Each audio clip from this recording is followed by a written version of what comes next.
So let's talk about how to fix your child's ADHD or ADD. We have these terms that have described a condition for many years. It's got a fair amount of controversy, but I'm not worried about the controversy. I'm worried about you being in a situation with a child that can't focus. It's incredibly frustrating, and I get it from my personal experience with kids and with working with hundreds and hundreds of people around this country and in my own life.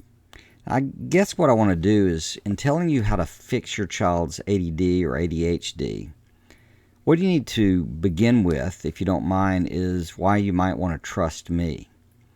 I am an avowed ADHD, distractible, ADOS, attention deficit, squirrel kind of person.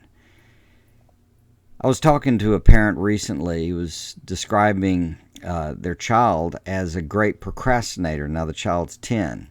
And I said to them, children don't really procrastinate at 10 years old. What they do is they don't obey. They aren't motivated. They don't have an ability to follow your directions. Because I'm in a crazy way of thinking, but you're the parent and you're responsible for your own child, and you can give them direction, they can follow them or not.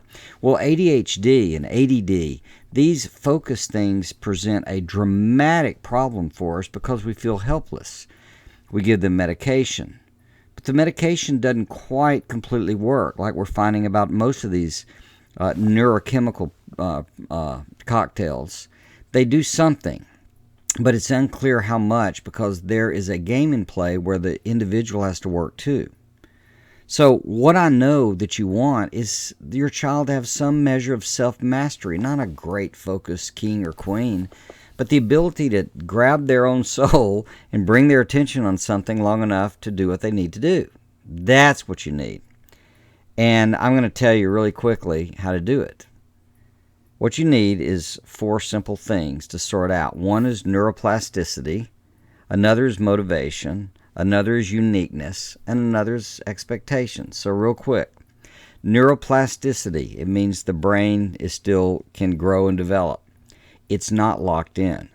It can improve. This is how we learn skills. And when we learn a skill, we're laying down new paths in the brain. Neurons are growing, dendrites are connecting. And it's really quite cool because it means there's hope.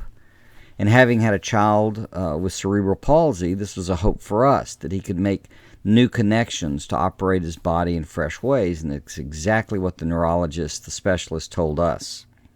So, your child's brain can change. 2, motivation. A lot of focus is just about motivation, folks. It's not about anything else. When your child is motivated, they actually can concentrate. And children that work on learning to focus are motivated to learn to focus.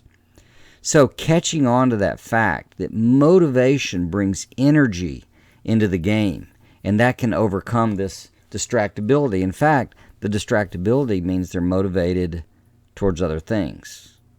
Often the word is they're bored.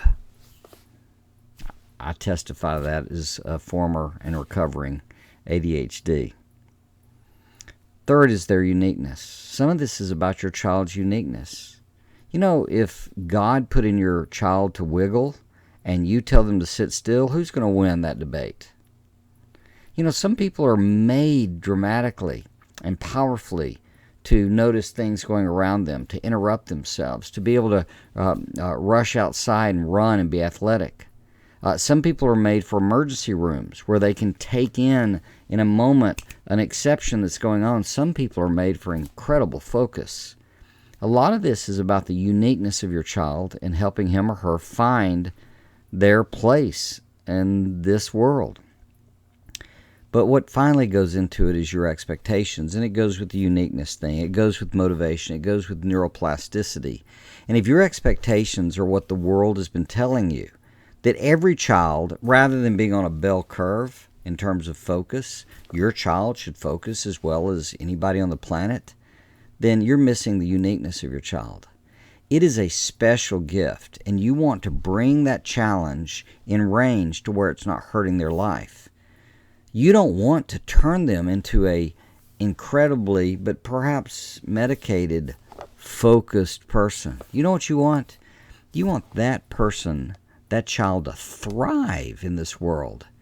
And he or she can do it when you start learning the game of how to set up a world around them that encourages their uniqueness. That's where you want to start thinking this through. Sort your expectations out to match their uniqueness, to learn about motivation, and count on this neuroplasticity. Hope this makes you think fresh.